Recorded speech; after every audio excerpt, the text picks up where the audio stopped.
मेरा नाम नाइला है। मेरी उम्र इस वक्त तकरीबन 28 साल से लेकर 30 साल के दरमियान है।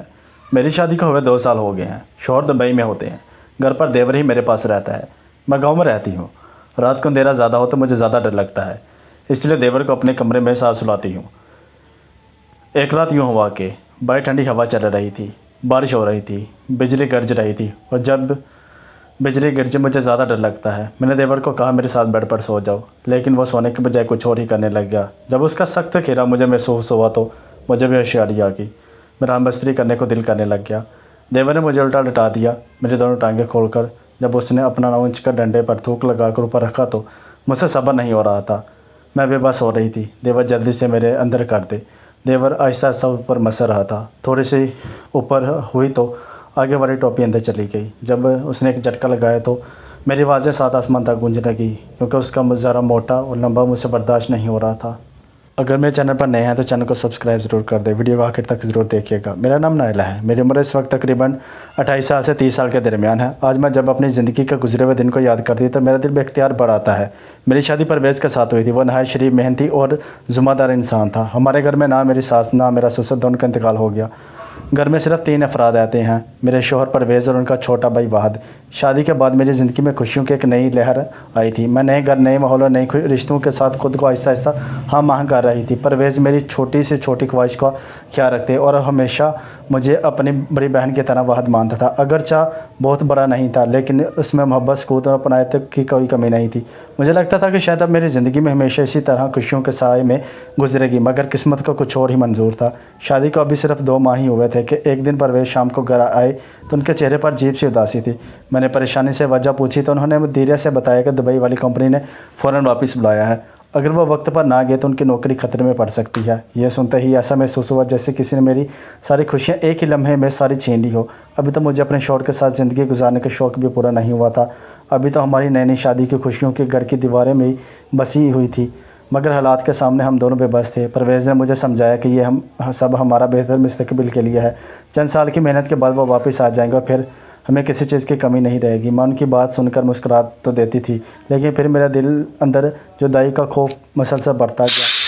आखिर वो दिन भी आ गया जब परवेज़ को दुबई रवाना होना था। मैं दरवाजे पर खड़ी उनकी गाड़ी को दूर तक जाता देख रही थी। जब गाड़ी नज़रों से ओझल होगी तो ऐसा लगा जैसे मेरे घर की रौनक भी उसी के साथ चलेगी हो। उनके जाने के बाद पहले जैसा तो घर नहीं था, मगर उसकी खामोशी पहले से कहीं ज़्यादा गहरी महसूस होने लगी। मेरी सुबह अब घर के कामों से शुरू होती, फिर भी उनकी यादों के सारे गुजरता और शाम को उनका काम का इंतज़ार करती। परवेज़ रोज़ाना मौके मिलते ही फ़ोन करते, वक्त वीडियो कॉल करते और कभी सिर्फ आवाज़ सुनने का मौका मिलता। हर बार वो यही कहते कि अपना ख्याल रखना और अगर चाहे किसी चीज़ की ज़रूरत हो तो वाहद को बता देना। वाहद भी अपने बड़े भाई की हर बात को अपनी ज़िम्मेदारी समझता। घर का राशन ख़त्म हो जाता तो खामोशी से बाज़ार से ले आता। बिजली या गैस के बिल जमा करवाना होता तो खुद ही आकर आता।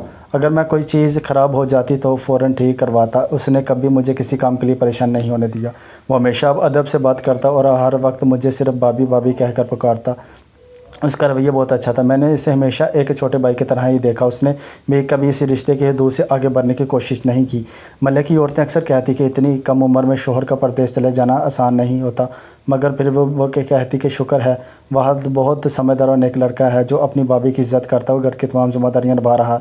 मैं उनकी बात सुनकर खामोशी से मुस्कुरा देती, क्योंकि मैं जानती थी कि हर घर की मुनासिर मोहब्बत पर नहीं बल्कि एतमाद, एहतराम और रिश्तों पर कायम होती है। कभी कभी शाम के वक्त मैं घर की छत पर खड़ी आसमान को देखते हो दिल ही दिल में दुआ करती कि परवेज़ जहाँ भी हो खैरियत से हो। नीचे से बात की आवाज़ आती, भाभी चाय ठंडी हो रही है। मैं आंखों में नमी छुपाते हुए नीचे आ जाती हूँ। हम एक ही दस्तरखान पर खाना खाते हैं, लेकिन हर लम्हा रिश्तों की इज़्ज़त और हदूद का पूरा ख्याल रखा जाता है। वाहद अक्सर अपने और परवेज़ के बचपन के दिलचस्प वाक़यात सुनाता, जिन्हें सुनकर मैं कुछ देर के लिए अपनी उदासी भूल जाती। मगर रात होते ही जब दिल अपने कमरे में जाती परवेज़ की तस्वीरें देखती तो दिल फिर बेअख्तियार आता। मैं उनकी दी हुई हर छोटी चीज़ को संभाल कर रखती, क्योंकि वही चीज़ें मेरे लिए उनकी मौजूदगी का एहसास थी। वक्त आहिस्ता आहिस्ता गुजरता गया, मगर उनकी जुदाई हर गुजरते दिन के साथ साथ और ज़्यादा महसूस होने लगी थी। मुझे यकीन था कि एक दिन परवेज़ ज़रूर वापस आएंगे और हमारी अधूरी खुशियाँ दोबारा मुकम्मल हो जाएंगी, लेकिन मुझे इस बात का हरगिज़ अंदाज़ा नहीं था कि किस्मत ने मेरी ज़िंदगी में ऐसे दर्दनाक इम्तिहान लिख रहे हैं जो मेरी हर मुस्कुराहट को आंसू में बदल दे रहे हैं। शौहर का दुबई जाने के बाद मेरी ज़िंदगी की सबसे बड़ी ज़िम्मेदारी यही थी कि मैं उनकी हर अमानत का इसी तरह ख्याल रखूं जैसे वो खुद रखते थे। परवेज़ जब रोज़ाना रवाना हुए तो उन्होंने कहा कि मेरे भाई का ख्याल रखना, अगरचे अब बड़ा हो गया है लेकिन दिल से आज भी बहुत मासूम है। उनकी यही बात मेरे दिल में उसी तरह बस गई जैसे कि मैंने वाहद को भी सिर्फ देवर नहीं समझा बल्कि अपने छोटे भाई की तरह उसकी हर बात और हर आशाइश का ख्याल रखा, अपना फ़र्ज़ निभा लिया। वादे की यूनिवर्सिटी का तालिब इल्म था। वो हर सुबह वक्त पर उठता, नमाज़ पढ़ने के बाद जल्दी जल्दी नाश्ता करता, अपनी किताबें समेटता, अदब से मुझे कहता भाभी मैं चलता हूँ, अपना ख्याल रखिएगा। मैं हमेशा दरवाजे तक उसे रुखसत करने जाती और दुआ देती कि उसे हर इम्तिहान में कामयाबी मिले। उसके जाने के बाद पूरा घर एक बार फिर खामोश हो जाता। मैं रोज़मर्रा के कामों में निपटाती, सफाई करती, कपड़े धोती, खाना बनाती, फिर दोपहर डलने के साथ साथ उसी के वापस आने का इंतज़ार करने लगती। मुझे मालूम था कि यूनिवर्सिटी से वापस आकर वो बहुत थक जाता होगा, इसलिए मैं कोशिश करती कि उसकी पसंद का खाना तैयार करती रहूं, कभी दाल, कभी गोश्त, कभी सब्जियां, कभी चिकन और कभी सिर्फ गर्म गर्म रोटियां और चाय, ताकि उसे घर आकर ये एहसास हो कि उसका इंतज़ार हो रहा है। वाहद घर आता तो सबसे पहले दरवाजे पर खड़े होकर आवाज़ देता, भाभी अस्सलाम वालेकुम। मैं जवाब देती। वो हमेशा अपने पहले हाथ धोता, फिर पूछता आपने खाना खा लिया। अगर मैं कहती कि मैंने उसका इंतज़ार किया तो वो हल्की सी मुस्कुराहट के साथ कहता आप ऐसा ना किया करें, मेरी वजह से अब अपना वक्त ज़ाया नहीं किया करें। मगर मैं जानती थी कि किसी का इंतज़ार वक्त ज़ाया करना नहीं बल्कि मोहब्बत और ज़िम्मेदारी की एक खूबसूरत अलामत होती है। हम दोनों एक ही दस्तरखान पर बैठकर खाना खाते, लेकिन हमारे दरमियान हमेशा एहतराम, लिहाज़ और ख़ानदानी रिश्ते की पेचीदगी कायम रहती। बात कभी ऊंची आवाज़ में बात नहीं करता था, ना फजूल खर्ची करता, ना किसी से बदतमीज़ी करता, ना ही कभी ऐसा काम करता जिससे किसी को तकलीफ़ पहुँचे। मोहल्ले के बड़े बड़े बूढ़े भी इसकी तारीफ़ करते। आज के दौर में इतना समझदार, बाइखलाक और नरम मिजाज लड़का कम ही देखने को मिलता है। वो यूनिवर्सिटी में भी अपनी मोहब्बत की वजह से असातिज़ा की नज़रों में पसंदीदा तालिब इल्म था। अक्सर शाम को अपनी किताबें लेकर बैठ जाता और कई कई घंटे खामोशी से पढ़ता रहता। अगर कभी मैं चाय लेकर जाती तो फ़ौरन किताब बंद कर देता तो कहता भाभी आपने खुद क्यों तकलीफ़ की, मुझे आवाज़ दे देती, मैं खुद बना लेता। उसकी यही आजिज़ी मेरे दिल को छू जाती थी। मैं अक्सर सोचती कि हर बहन को ऐसा भाई और हर घर का ऐसा बेटा अता करे। शायद यही वजह थी कि वक्त गुजरने के साथ साथ मेरे दिल में एक ख्वाहिश जन्म लेने लगी थी। मेरी एक छोटी बहन थी जिसका नाम नीलम था। नीलम नहायत सादा, बाहिया और घरेलू लड़की थी। जब मैं उसके बारे में सोचती तो बेख्तियार मेरे जहन में वाहद का ख्याल आ जाता। मैं दिल ही दिल में चाहती थी कि अगर चाहा तो एक दिन वाहद की शादी अपनी बहन नीलम के साथ ज़रूर करूँगी। मुझे यकीन था कि वाहद जैसा समझदार और नेक सीरत लड़का मेरी बहन को हमेशा खुश रखेगा और नीलम जैसी बाइखलाक लड़की वाहद की ज़िंदगी में सुकून ले आएगी। अलबत्ता मैंने कभी ये बात ना वाहद से कही थी और ना ही परवेज़, क्योंकि मैं चाहती थी कि पहले वक्त मुनासिब हो जाए फिर सबकी रजामंदी से ये बात आगे बढ़ाऊँगी। मेरे दिल में ये सिर्फ़ एक दुआ और ख्वाहिश थी जिसमें खामोशी से हमेशा किसी के सुपुर्द कर देती थी। दिन गुजरता जा रहा। एक दिन सुबह से ही मेरा दिल अपनी अम्मी से मिलने को बेचैन था। काफ़ी दिन हो गए थे मैं अपनी मेके नहीं जा सकती थी। अम्मी भी फ़ोन पर बार बार कह रही थी कि कुछ देर के लिए ही आकर मिल जाओ। ये सोचकर ज़रूर जाऊंगी, मगर अकेले जाना मेरे लिए आसान नहीं था, इसलिए मैंने इंतज़ार किया कि वाहद यूनिवर्सिटी से वापस आए। दोपहर डलते ही दरवाजे पर दस्तक हुई। मैं समझ गई कि वाहद आ गया। मैंने दरवाज़ा खोला तो वह हस्बे-मुल मुस्कुराते हुए अंदर आया। बैग एक तरफ रखा, मुँह धोया और हस्बे-मुल बुलाते तो पूछा भाभी सब खैरियत है? मैंने मुस्कुरा कर कहा हाँ सब खैरियत है, लेकिन आज मेरा दिल अम्मी से मिलने का बहुत कर रहा है। अगर तुम तक ना गए हो तो मुझे अम्मी के घर छोड़ आओ। वाहद ने बगैर किसी हिचकिचाहट के फ़ौरन जवाब दिया भाभी आप बस चंद मिनट इंतज़ार करें, मैं कपड़े बदल लेता हूँ फिर हम चलते हैं। उसने ना कोई बहाना बनाया, ना थकन का जिक्र किया और ना ही किसी किस्म की नागवारी ज़ाहिर की। चंद ही लम्हों बाद वो तैयार होकर आगे और अदब से बोला चलें भाभी। मैंने भी घर को अच्छी तरह बंद किया, ज़रूरी चीज़ें साथ ली और हम दोनों घर से निकल पड़े। रास्ते पर वाहद ने नहायत अदब से ज़रूरी कोई बात ना की, कभी ट्रैफिक का ख्याल रखा, कभी ये पूछ लिया कि गर्मी तो नहीं लग रही, और कभी ये अगर रास्ते में किसी चीज़ की ज़रूरत हो तो बता दीजिएगा। इसकी यही संजीदगी और ज़िम्मेदारी देख कर मुझे एक बार फिर महसूस हुआ कि परवेज़ ने अपने भाई के बारे में जो भी कहा था वो बिल्कुल दुरुस्त कहा था। कुछ ही देर बाद हम मेरी अम्मी के घर पहुंच गए। घर का दरवाज़ा खुला तो अम्मी मुझे देखकर खुशी से मेरी तरफ बढ़ी, जबकि वाहद ने आगे बढ़कर अदब से उन्हें सलाम किया। अम्मी ने हमेशा की तरह उसे अपने बेटे की तरह दुआएं दी और मोहब्बत से घर के अंदर आने को कहा। मैंने एक लम्हे के लिए वाहद को देखा और दिल ही दिल में शुक्रिया अदा किया कि मेरे शोहर को ऐसा नेक बाइखलाक और ज़िम्मेदार भाई अता किया था, जिसकी वजह से परदेश में बैठा परवेज़ अपनी बीवी के बारे में बेफिक्र रह सकता था। मगर मैं नहीं जानती थी कि वक्त की किताब में अभी ऐसे औराक बाकी थे जिन्हें पलटने के बाद हमारी ज़िंदगी हमेशा के लिए बदलने वाली थी। मेरी अम्मी के घर पहुंचने के बाद कई दिनों बाद दिल को एक अजीब सा सुकून मिला। अम्मी बार बार मेरा माथा चूमती थी और कहती थी कि मेरा चेहरा पहले जैसा नहीं रहा। परदेश में शोहर की जुदाई इंसान को वक्त से पहले ही पता देती है। मैं मुस्कुरा देती, लेकिन दिल की कैफियत सिर्फ ही मैं ही जानती थी। वाहद भी हमेशा की तरह नहायत अदब से बैठा था। वो अम्मी से इज्जत से बात करता और उनकी हर बात गौर से सुनता। जहाँ ज़रूरत होती तो फ़ौरन हाथ बटा देता। मेरी छोटी बहन नीलम भी वहीं मौजूद थी। वो चाय बना कर लाती तो वाहद ने शुक्रिया अदा किया और खामोशी से कप उठा लिया। शुरू में मुझे कुछ खास महसूस नहीं हुआ, लेकिन आहिस्ता आहिस्ता मेरी नज़र एक अजीब सी बात पर जाने लगी। जब भी नीलम किसी काम से कमरे से बाहर जाती वाहद की नज़रें बेख्तियार उसकी तरफ उठ जाती। अगर नीलम पानी रखने आती तो वाहद किसी न किसी बहाने से एक दो बातें ज़रूर कर लेता। कभी कहता पानी का गिलास दे दे, कभी पूछ लेता कि आपकी पढ़ाई कैसी चल रही है, कभी किसी किताब का जिक्र छेड़ देता। उसकी गुफ्तगू ना बेतकल्फ़ी थी, ना ही कोई ऐसी बात जिसकी बात तहज़ीब भी महसूस हो, लेकिन एक खामोशी सी दिलचस्पी ज़रूर नज़र आने लगी। मैं खुशी से दोनों को देखती रही। कई मरतबा मुझे महसूस हुआ कि वाहद किसी न किसी बहाने से इसी कमरे में आ जाता जहाँ नीलम मौजूद होती। कभी अम्मी से कोई सवाल पूछने के लिए, कभी पानी पीने के लिए, और कभी सिर्फ ये कह देता कि ज़रा बाहर का दरवाज़ा देख लूँ। मैं इसकी हर हरकत को महसूस कर रही थी। और दूसरी तरफ नीलम भी इससे एहतराम से बात करती थी, लेकिन उसके चेहरे पर वो कैफियत नहीं थी वजह वाहद की आंखों में दिखाई देती थी। मेरी अम्मी भी यह सब खामोशी से देख रही थी। उन्होंने मुझसे कुछ नहीं कहा, मगर उनकी नज़रें बहुत कुछ समझ रही थी। शाम को जब वो वाहद किसी काम से बाहर गया तो मैं अम्मी के पास बैठ गई। काफ़ी देर खामोश रहने के बाद मैंने धीरे से कहा, अम्मी अगर आप बुरा ना माने तो मैं एक बात करना चाहती हूँ। अम्मी ने मेरी तरफ देखा और मुस्कुराकर बोली, मुझे अंदाज़ा है तुम क्या कहना चाहती। मैं हैरान हो रहा कि मैंने ऐसा से कहा, अम्मी मुझे लगता है वाहद को नीलम पसंद आ गई है। ये सच कहूँ तो मैं भी काफ़ी अरसे से यही चाहती हूँ।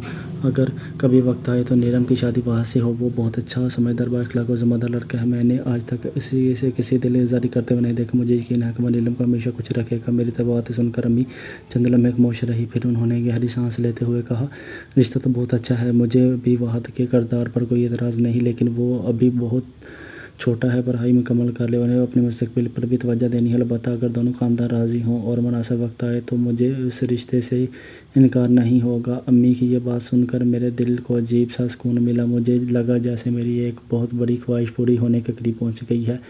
इसी रात जब मैं अपने घर वापस आई तो दिल में यही बात गर्दिश करती रही। अगले दिन शाम को जब हस्ब मोबाइल परवेज़ की वीडियो कल दुबई से आई तो उनका चेहरा देखते मेरी आंखों में नमी आ गई। उन्होंने हमेशा की तरह मेरा हाल पूछा और फिर वाहद के बारे में दरियाफ़त किया। मैंने उन्हें बताया कि वाहद अपनी पढ़ाई में पहले से ज़्यादा मेहनत कर रहा है, अगर कब भी बहुत ख्याल रखता है और ज़िम्मेदारी अपनी खुशी से निभा रहा है। कुछ देर बातें करने के बाद मैंने हिम्मत करके मुझे आपसे एक ज़रूरी बात करनी। परवेज़ ने मुस्कुरा कर कहा, क्या बात है। मैंने धीरे से उन्हें बताया कि मुझे महसूस होता है वाहद को नीलम पसंद आ गई है। अगर वो भी राज़ी हो तो क्यों ना वक्त आने पर दोनों के रिश्ते की बात कर ली जाए। परवेज़ कुछ लम्हे खामोश रहे, फिर उनके चेहरे पर हल्की सी मुस्कुराहट आ गई। उन्होंने कहा, अगर वाहद वाकई राज़ी है और नीलम भी इसे पसंद करती है, इससे बात बेहतर क्या होगी अगर दोनों घर एक मजबूत रिश्ते में बन जाए। इनकी ये बात सुनकर मेरी खुशी की इंतहा न रही। मैंने फ़ौरन अम्मी को फ़ोन किया और उन्हें भी परवेज़ की रज़ामंदी के बारे में बताया। अम्मी ने कहा, फिर मुनासिब वक्त पर नीलम से भी इसी की राय पूछ लेते, क्योंकि ज़िंदगी का इतना बड़ा फैसला उसकी मर्ज़ी के बगैर नहीं होना चाहिए। चंद दिन बाद हम सब एक साथ बैठे। माहौल में कोई हल्की सी खुशी थी। मेरे दिल में उम्मीद थी कि बेशुमार चिराग रोशन थे। वाहद भी खामोश बैठा था, लेकिन उसकी आंखों में एक इंजीनी सी चमक दिखाई दे रही थी। शायद वो भी सोच रहा था। अम्मी ने प्यार से नीलम का हाथ पकड़ा और नरमी से कहा, बेटी अगर तुम्हें कोई एतराज़ ना हो तो हम चाहते हैं कि तुम्हारा रिश्ता वाहद के साथ कर दें। ये सुनते ही कमरे में मुकम्मल खामोशी छा गई। वाहद ने नज़रें झुका ली। मैं दिल में दुआ की जगह सिर्फ खामोशी उम्मीद के लिए बैठी थी। कलीला मुस्कुराकर हाँ कह देगी अब, मगर अगले ही लम्हे नीलम की आंखों से आंसू बहने लगे। उसने कांपती हुई आवाज़ में कहा, अम्मी मैं आप सबसे बहुत इज़्ज़त करती हूँ, लेकिन मैं ये रिश्ता कबूल नहीं कर सकती। मेरी सांस जैसे रुक गई हो। मैंने हैरत से पूछा, क्यों बेटी। नीलम ने रोते हुए नज़रें झुका ली और बेमुश्किल इतना कहा, मैं किसी और को पसंद करती हूँ। मेरा पहले से एक बॉयफ्रेंड है और मैं इसी से शादी करना चाहती हूँ। इस एक जुमले ने पूरे जैसे कमरे की फ़ज़ा बदल दी। मेरी खुशियाँ एक लम्हे में बिखर गई। मैंने बेख्तियार वाहद की तरफ देखा। उसके चेहरे से रंग उतर जा चुका था। वो चंद लम्हे बिल्कुल साकत बैठा रहा, जैसे उसने कुछ सोने ही ना लिया हो। उसकी आंखें की वो चमक जो पहले नज़र आती थी वो नहीं थी, आज अचानक बुझ गई। उसने किसी से कोई सवाल नहीं किया और ना कोई शिकायत की, ना गुस्सा ज़ाहिर किया। वो खामोशी से उठा, सबको एक नज़र देखा, हल्के से कहा, अगर इजाज़त हो तो मैं चलता हूँ। वो आहिस्ता आहिस्ता दरवाजे की तरफ बढ़ गया। मैं उसे जाता हुआ देख रही थी, लेकिन उसके कदमों की आहट में जो टूटा हुआ सुकून था वो मेरे दिल में नक्श था। बाज़ औक़ात इंसान की खामोशी उसके आंसू से भी ज़्यादा दर्दनाक होती है। वाहद ने जब नीलम के मुंह से ये सुना कि वो पहले ही किसी और को पसंद करती है तो उसके अंदर जैसे सब कुछ टूट गया हो। उसने ना किसी से शिकायत की, ना कोई सवाल किया और ना ही किसी अपनी तकलीफ़ को अल्फाज में बयान किया। खामोशी से कुर्सी से उठा, मेरी तरफ एक लम्हे के लिए देखा और फिर नज़रें झुका ली। उसकी आंखों में नमी साफ दिखाई दे रही थी, मगर उसने ایک بھی آنسو کسی کے سامنے گرنے نہیں دیا۔ میں اس کے چہرے کو دیکھ کر اندر ہی اندر خود کو قصوروار سمجھنے لگی۔ مجھے محسوس ہونے لگا کہ یہ سب میری اپنی غلطی تھی۔ اگر میں نے اپنے دل میں یہ خیال نہ پالا ہوتا، اگر میں وقت میں خاموشی اور ایک رشتے کی امید نہ سمجھا ہوتا، اگر میں نے امی سے اس بارے میں بات نہ کی ہوتی، اگر میں نے پرویز سے جلدی میں اس معاملے کا ذکر نہ کیا ہوتا، تو شاید آج وحد کو یہ دن دیکھنا نہ پڑتا۔ میں نے انجانے میں ایک ایسے انسان کے دل میں امید پیدا ہونے دی جو ہمیشہ دوسرے کی خوشی کو اپنی خوشی سمجھتا تھا۔ وحد نے آہستہ سے کہا، بھابھی میں اپنے گھر کو چھوڑ دیتا ہوں۔ اس کی آواز پہلے جیسی نہیں تھی۔ ہم دونوں پورا راستہ تقریباً خاموش رہے۔ میں کئی بار چاہتی تھی کہ اس سے معذرت کروں، اسے سمجھاؤں کہ میری نیت صرف اس کی خوشی تھی، مگر میرے پاس ایسے کوئی الفاظ نہیں تھے جو اس کے ٹوٹے ہوئے دل کو جوڑ سکتے۔ وہ خاموشی سے گاڑی چلاتا رہا اور میں خاموشی سے اس کی غلطی کا بوجھ اٹھائے بیٹھی تھی۔ گھر پہنچ کر اس نے صرف اتنا کہا، بھابھی آپ اندر چلی جائیں، میں تھوڑی دیر باہر رہوں گا۔ میں نے اس کے چہرے کی طرف دیکھا، مگر اس نے نظریں نہیں اٹھائیں۔ میں آہستہ آہستہ گھر کے اندر چلی گئی اور دروازہ بند ہوتے ہی میری آنکھوں سے آنسو بہنے لگے۔ اس رات گھر میں عجیب سی خاموشی تھی۔ نہ وحد نے کھانا کھایا، نہ اس نے کسی سے کوئی بات کی۔ وہ اپنے کمرے میں بند رہا اور شاید پوری رات جاگتا رہا۔ اگلے چند دنوں میں وہ پہلے جیسا نہ رہا۔ یونیورسٹی ضرور جاتا، مگر پہلی والی مسکراہٹ کہیں گم ہو چکی تھی۔ اب پہلے کی طرح ہنستا نہیں تھا، نہ ہی کسی سے بات کرتا۔ کھانا بھی صرف اتنا کھاتا کہ بھوک ختم ہو جائے، پھر خاموشی سے اپنے کمرے میں چلا جاتا۔ میں روز اس کی حالت دیکھتی اور ہر دن اپنے آپ کو پہلے سے زیادہ قصوروار محسوس کرتی۔ مجھے بار بار یہی خیال آتا کہ اندر غلط اندازی نے ایک معصوم دل کو کتنی گہری چوٹ پہنچا دی۔ کچھ ہی عرصے بعد خبر ملی کہ میرے والد نے نیلم کی شادی اسی لڑکے سے طے کر دی ہے جسے وہ پسند کرتی تھی۔ گھر میں شادی کی تیاریاں شروع ہو گئی، ہر طرف خوشیوں کا ماحول تھا، مگر میرے دل میں عجیب سا بوجھ تھا۔ نیلم خوش تھی، میرے والد مطمئن تھے، امی بھی بیٹی کی خوشی دیکھ کر مسکرا رہی تھی، لیکن جب بھی میری نظر وحد پر پڑتی تو مجھے محسوس ہوتا جیسے اس کی دنیا خاموشی سے بکھر چکی ہے۔ اس نے کبھی کسی فیصلے پر اعتراض نہیں کیا، اس نے نہ صرف نیلم کو برا کہا، نہ میرے والد کے بارے میں کوئی الفاظ بولا، نہ ہی مجھ سے کوئی شکوہ کیا۔ اس نے صرف اپنی تکلیف کو اپنے دل کے اندر دفن کر لیا۔ لیکن وقت گزرتا گیا، نیلم کی شادی ہو گئی اور وہ اپنے گھر چلی گئی، زندگی آگے بڑھ گئی، مگر وحد رک گیا۔ جہاں اس نے پہلی بار اپنے دل میں کسی کے لیے جگہ بنائی تھی، اس نے اپنی تمام توجہ پڑھائی اور مستقبل پر لگا دی، لیکن اس کی آنکھوں کی وہ چمک کبھی واپس نہ آئی۔